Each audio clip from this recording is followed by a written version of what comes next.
El 22 de octubre es una fecha que está grabada en nuestra identidad. Es un día significativo, quizás el más significativo en la historia de nuestros comienzos.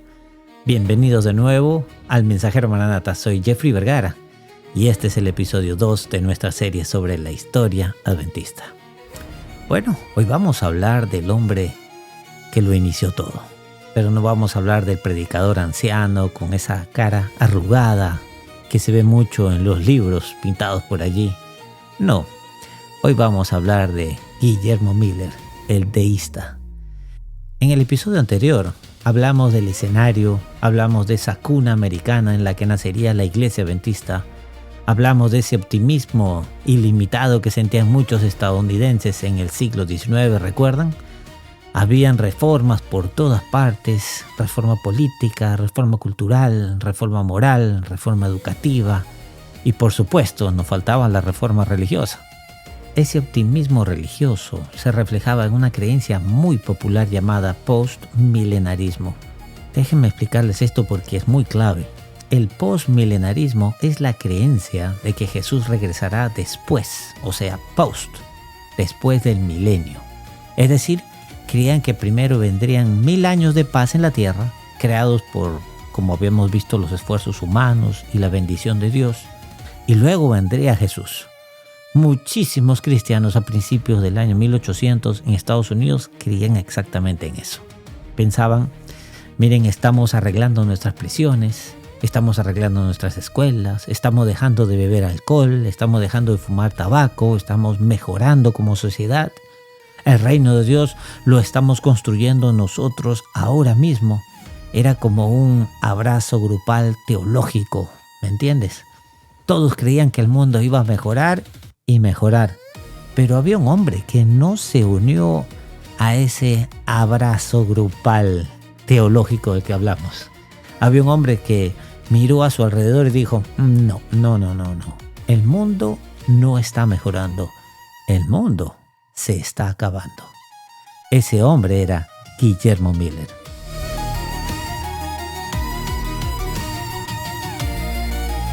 Para los que no lo conocen, Guillermo Miller es famoso por haber creído que Jesús regresaría alrededor del año 1843. Y más tarde aceptó una fecha más específica, el 22 de octubre de 1844. Ahora, por supuesto, él era notable porque no fue el único. Él lideró un grupo, algunos lo llamaban los Milleritas, pero en realidad eran adventistas, con A minúscula la vamos a poner. Un adventista es simplemente alguien que espera el pronto regreso de Jesús. Este grupo llegó a tener entre 50,000 y 150,000 personas aproximadamente, cuentan los historiadores. Piensen en eso por un segundo. En una América sin internet, una América sin televisión, sin radio, pero 150,000 personas unidas por una esperanza. Es una cifra gigantesca para la época, ¿verdad? Y de ese grupo y de ese gran movimiento surgieron 3 fundadores principales de la Iglesia Adventista del Séptimo Día. Ahora no quiero arruinar la noticia, pero por si acaso, si no has leído en los libros de la historia, Jesús no regresó en 1844, pero llegaremos a eso un poco más adelante. Es fácil ver por qué Guillermo Miller ha sido una figura tan controvertida. Mira, incluso más de 175 años después de su muerte, no hay un consenso sobre quién fue él realmente. Para algunos ha sido vilificado como el líder de un movimiento de fanáticos locos.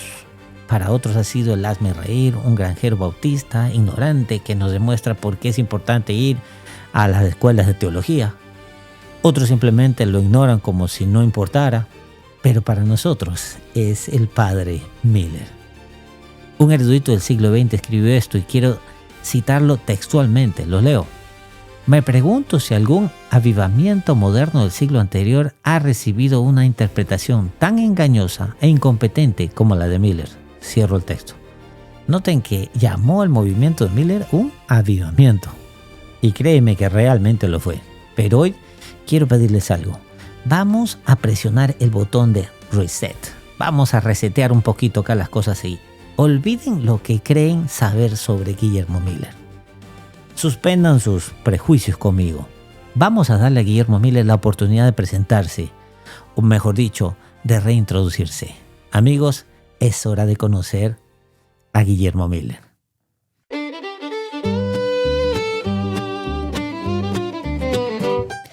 Guillermo Miller nació en 1782.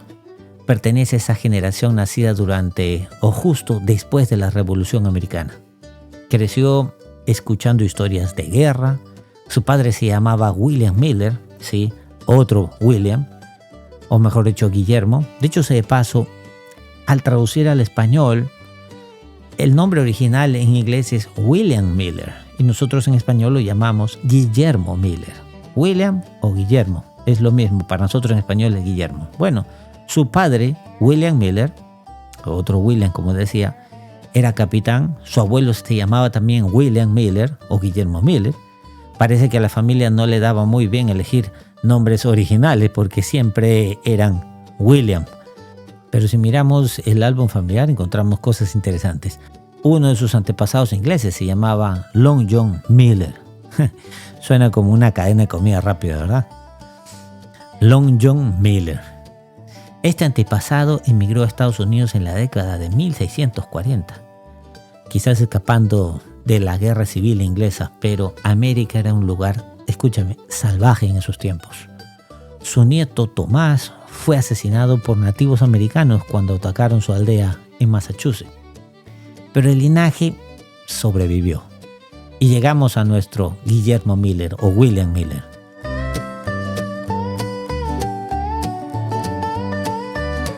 El pequeño Guillermo creció rodeado de predicadores, aunque irónicamente su padre no era muy religioso.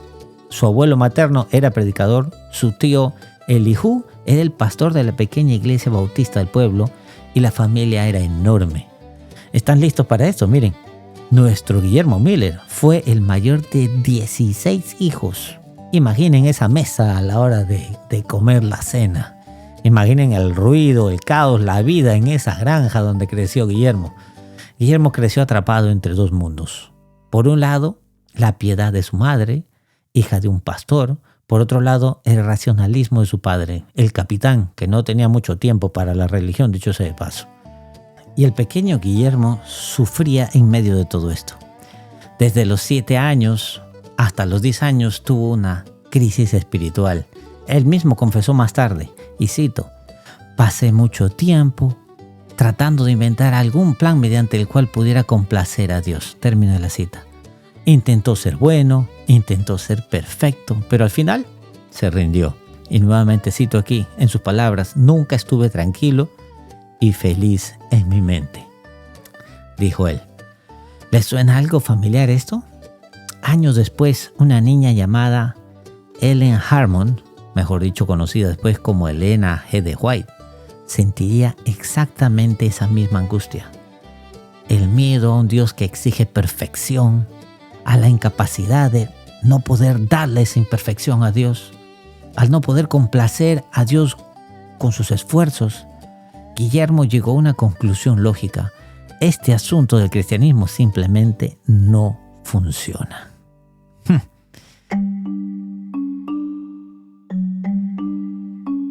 Bueno, Guillermo Miller era un niño que leía y leía a escondidas. Para entender a Guillermo, tenemos que entender su mente. Tenía un hambre voraz, no de comida, como hoy muchos la tienen, ¿verdad? Sino un hambre de libros. Pero había un problema. Su familia era pobre, no tenían recursos. Poseían exactamente 3 libros. ¿Se pueden imaginar? 3 libros. Hoy en día los libros están botados. Pero ellos solo tenían 3 libros. Y uno de ellos era la Biblia. Conseguir acceso a otros libros era casi imposible. Qué tiempo, ¿verdad? Y encontrar tiempo para leerlos aún era más difícil porque en una granja se trabaja, créeme, de sol a sol. Así que William o Guillermo desarrolló una técnica. Durante el día cortaba leña extra y escondía algunos trozos de madera ricas en resina que arden con mucha luz en la noche y la escondía en un rinconcito por ahí. Cuando toda la familia se iba a dormir, Guillermo se levantaba en silencio, ponía la leña en la chimenea y leía profundamente hasta altas horas de la noche.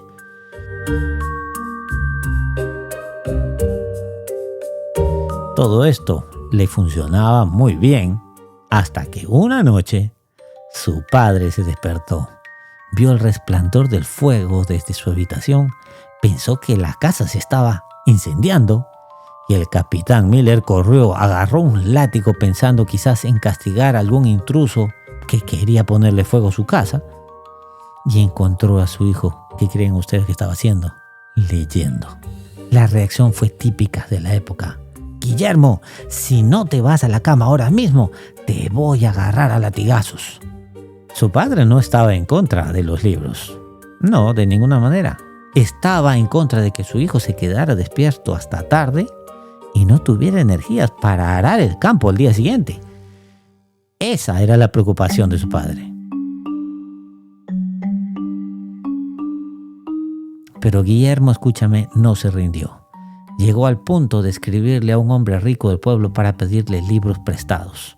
Su padre encontró la carta antes de que él la pudiera enviar, y aquí vemos el corazón del padre. Se sintió tan conmovido por el deseo de su hijo de aprender y por su propia incapacidad de comprarle libros que hizo un trato. Está bien, Guillermo, puedes leer, pero solo si terminas todo tu trabajo extra primero. Bueno, Guillermo, ni corto ni perezoso, aceptó el trato. Los primeros libros que compró fueron la historia de Crusoe. ¿Recuerdan ustedes Robinson Crusoe y las aventuras de Robert Boyle? Pronto todo el pueblo supo que ese chico Miller era especial. La gente rica del lugar empezó a prestarle libros de sus bibliotecas privadas. Leía novelas, pero sobre todo le encantaba leer la historia. Y no solo lo leía, él también escribía. Se volvió el poeta del pueblo. Así que sus amigos venían a buscarlo. Oye, Guillermo, necesito un poemita para conquistar a mi novia, a esta chica. Y William o Guillermo Miller se lo escribía. Así que esto es parte de la historia. Espero que ustedes la estén disfrutando. Bueno, hablaremos un poquito del amor, el matrimonio y de Voltaire. El tiempo pasó, escúchame.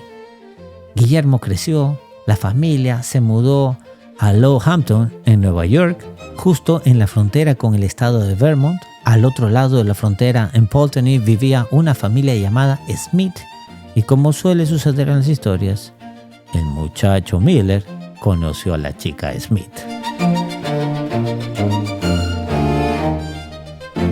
Cuando cumplió 21 años, Guillermo se casó con Lucy Smith, se mudó con ella a Pulteney, Vermont. Y para Guillermo eso fue como mudarse al paraíso. ¿Por qué? Porque Pulteney tenía una biblioteca pública inmensa. Guillermo devoraba los libros, se hizo conocido en el pueblo como un hombre inteligente, un hombre reflexivo, y eso atrajo la atención de la inteligencia del pueblo, la élite intelectual. Pero había un detalle, estos intelectuales no eran bautistas como su madre, ellos eran deístas. Aquí es donde la historia se pone interesante. Escúchame. Estos nuevos amigos le prestaron obras de Voltaire, de David Hume, de Thomas Paine, de Ethan Allen, hombres que usaban la razón pura, hombres que se burlaban de la supersticiosa religión. Y Guillermo, que ya estaba resentido con un Dios al que no podía complacer, recuerden, encontró en el deísmo un refugio lógico. Hagamos una pausa aquí. ¿Qué es exactamente el deísmo? ¿Por qué usamos mucho esa palabra pero a veces no la entendemos? Bueno, Thomas Paine, el famoso patriota, lo definía así. Cito, la creencia pura, sin mezcla y sin adulterar en un Dios y nada más. ¿Notaron? ¿Notaron lo que dice ahí? ¿Notaron el nada más? El deísta cree que hay un creador, un arquitecto. Alguien diseñó el universo porque es demasiado complejo para ser un accidente, pero, escuchen, creen que ese Dios es como un relojero. Construyó el reloj, le dio cuerda y luego se fue. No interviene en la historia, no hace milagros, no le importan sus oraciones y definitivamente no escribió un libro llamado, para todos conocido, Biblia. Para un deísta, la Biblia es un libro lleno de mitos, Thomas Paine decía sobre Moisés: no estamos obligados a creerle a Moisés solo porque él diga que habló con Dios. No tenemos otra autoridad que su palabra. Para ellos el humo y los truenos en el monte Sinaí eran solo efectos especiales en la cabeza de Moisés. Así que el deísmo era la religión de la razón, era la religión de Benjamin Franklin, de Thomas Jefferson, era la religión de los hombres modernos y sofisticados, y Guillermo Miller quería ser un hombre moderno y sofisticado. Se convirtió entonces en deísta, se unió a los masones, se convirtió en un alguacil del pueblo, luego se convirtió en un sheriff y finalmente, escuchen, finalmente llegó a ser un juez de paz. Así que nuestro querido amigo Miller se convirtió en un ciudadano, mejor dicho, en el ciudadano modelo. Era como si estuviera tratando de probar un punto. Miren, predicadores, no necesito ser cristiano para ser un hombre bueno, para ser un hombre moral, para ser un hombre justo. Puedo ser bueno, moral y justo sin necesidad de la Biblia. ¡Wow!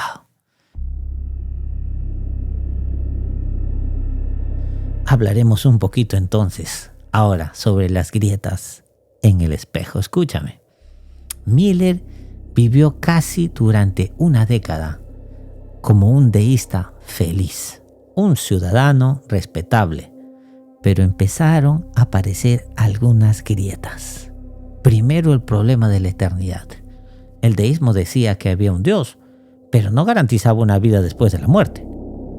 La lógica del deísmo, si la seguías hasta el final, te llevaba a la aniquilación, o sea, a la nada. Y a Miller eso como que no le cuadraba mucho y le aterraba más bien. Segundo, y más importante, el problema de la naturaleza humana.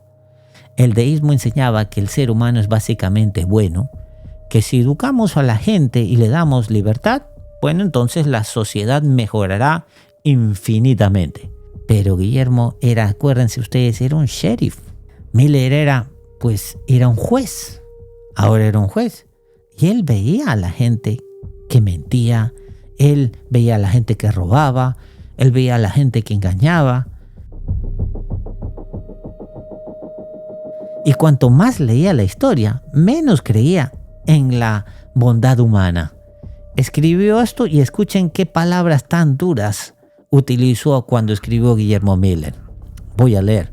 Cuanto más leía, más terriblemente corrupto aparecía el carácter del hombre. No podía discernir ningún punto brillante en la historia del pasado. Esos conquistadores del mundo y héroes de la historia eran aparentemente demonios con forma humana. ¡Wow! ¡Qué tremendo! Termino el texto ahí. ¡Qué tremendo!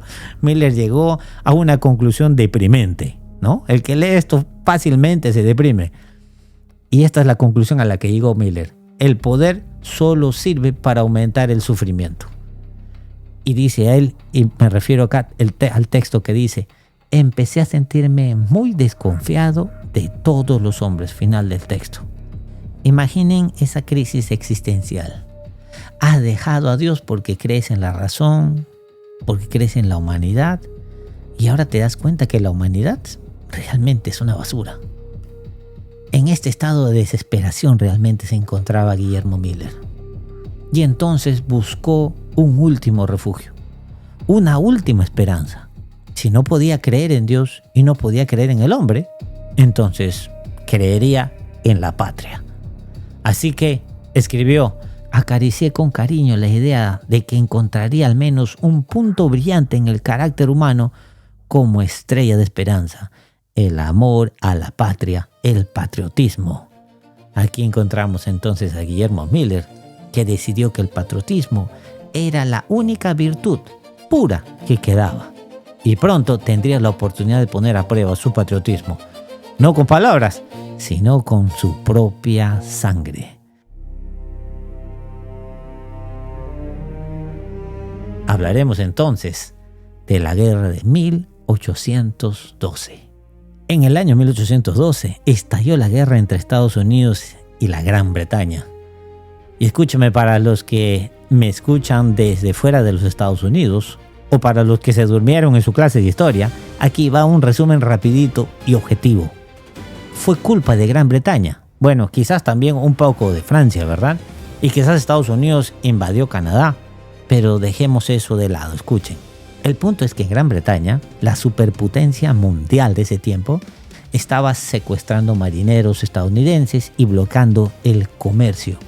Estados Unidos, una nación joven y todavía muy débil, como una plantita que estaba creciendo, les declaró la guerra.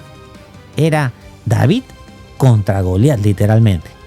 Pero un Goliat con la armada más poderosa del mundo, Gran Bretaña. Así que Guillermo Miller, fiel a su nuevo Dios con D minúscula, el patriotismo, se enlistó en el ejército. Fue nombrado teniente y luego, por sus habilidades, fue nombrado capitán, igual que su padre. Así que en 1814 se encontró en el lugar que definiría su vida, Plattsburgh.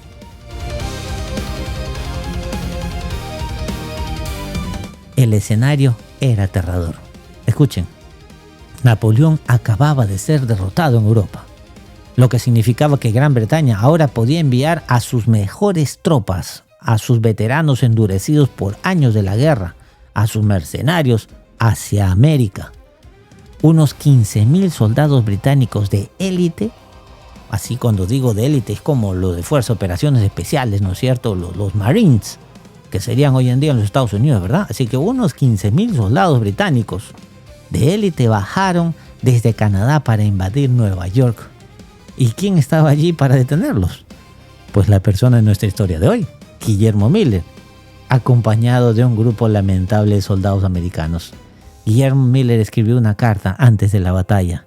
Leo, los británicos están a 10 millas. Tienen unos 10,000 a 11,000 hombres fuertes. Nosotros somos solo 1,500. Cierro el texto. Hagan las matemáticas ustedes. Eran superados casi de 10 a 1. Los soldados americanos eran reclutas, eran granjeros, gente enferma, gente indisciplinada. Guillermo Miller describe que tuvo que castigar a sus propios hombres para mantener el orden en su escuadra. Era una misión completamente suicida. Aquí vemos algo fascinante en la mente de Guillermo Miller. En sus cartas, él no parecía tener miedo a morir, sino tenía miedo a otra cosa. Miren, escribió a su esposa: nunca sabrás de mí si soy un cobarde. Miller quería saber quién era él realmente. Había fallado en complacer a Dios, había perdido la fe en la humanidad. Ahora ante la muerte se preguntaba: ¿soy valiente? ¿Vale la pena morir por algo?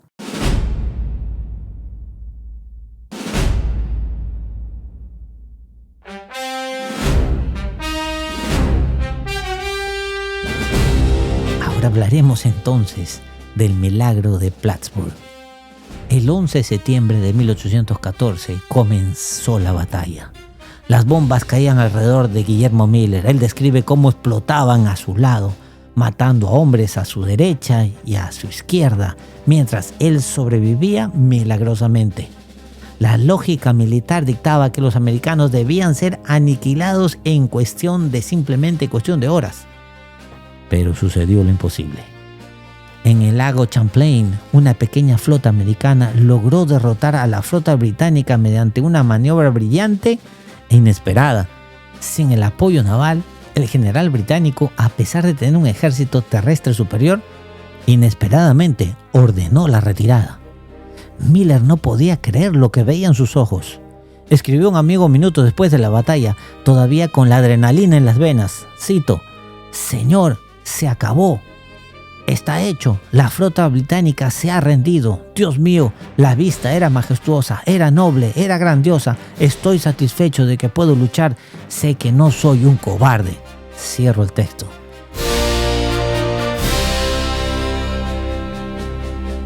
Pero cuando el humo se disipó, Miller tuvo que enfrentarse a una verdad incómoda para un deísta. Habían ganado 1,500 granjeros, habían detenido a 15,000 veteranos del ejército más poderoso del mundo. Eso no era suerte, eso no era estrategia. Miller escribió años después, abro el texto: «Un resultado tan sorprendente contra tales probabilidades me pareció obra de un poder más poderoso que el hombre». Cierro el texto. El deísmo le decía que Dios no interviene en los asuntos humanos. pero Plattsburgh le gritaba que Dios acababa de salvarles la vida. Su deísmo empezó rápidamente a colapsar.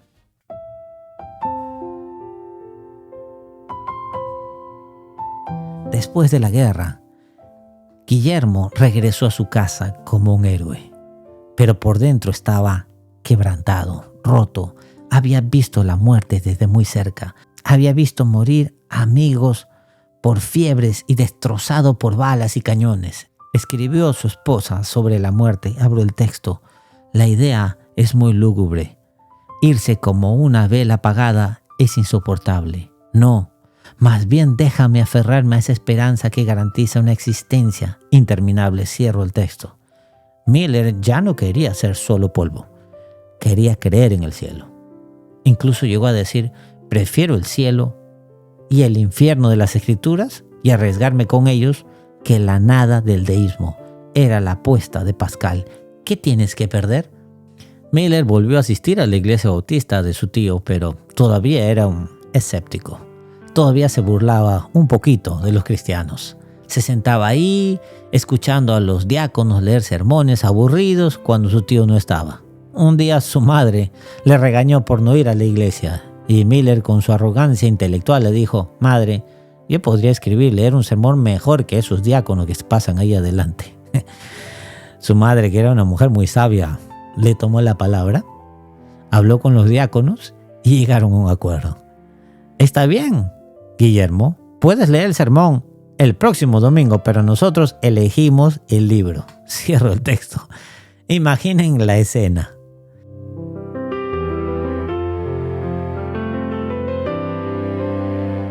El capitán Miller, el veterano de guerra, el intelectual deísta, parado en el púlpito de la iglesia bautista.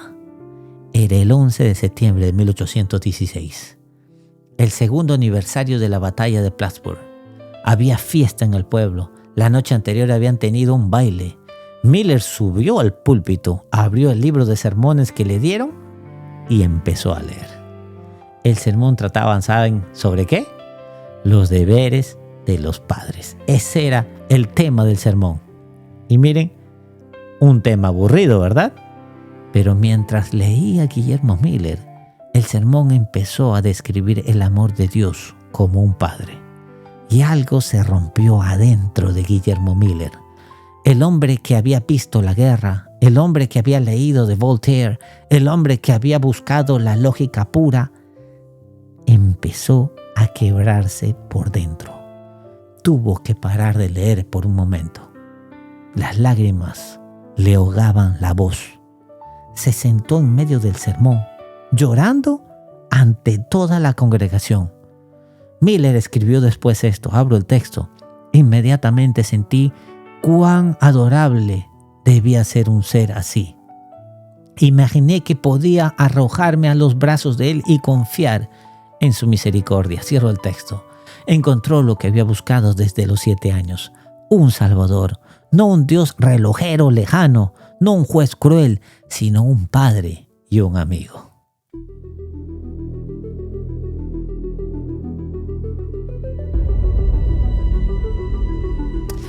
Pero la historia no termina allí. De hecho, apenas empieza. Sus amigos deístas estaban en shock. Guillermo, ¿tú? ¿El que se burlaba de la Biblia? ¿Ahora eres uno de esos fanáticos? Le recordaron todas las contradicciones de la Biblia. ¿Cómo puedes creer en ese libro lleno de errores? Y Miller, fiel a su personalidad metódica, aceptó el reto y les dijo, abro el texto, denme tiempo. Voy a armonizar todas esas aparentes contradicciones a mi propia satisfacción o seguiré siendo un deísta. Cierro el texto. Tenía 34 años. Compró una Biblia y una concordancia Cruden. Nada más tenía él. No tenía ningún comentario teológico, sin opiniones de expertos, pero su método era simple, pero era un método brutal. Versículo 1. ¿Lo entiendo? Sí. Sigo. ¿No lo entiendo? Busco cada palabra en la concordancia y dejo que la Biblia se explique a sí misma. No avanzo hasta que el misterio esté resuelto y hasta que lo entienda completamente. Qué interesante. ¿Qué sería de nosotros si lo hiciéramos hoy en día así, verdad? Bueno, pasaron 2 años. 2 años de estudio intenso, noche tras noche. Y lo que encontró no solo satisfizo su mente, llenó su corazón, pero también encontró algo más. Encontró una cronología.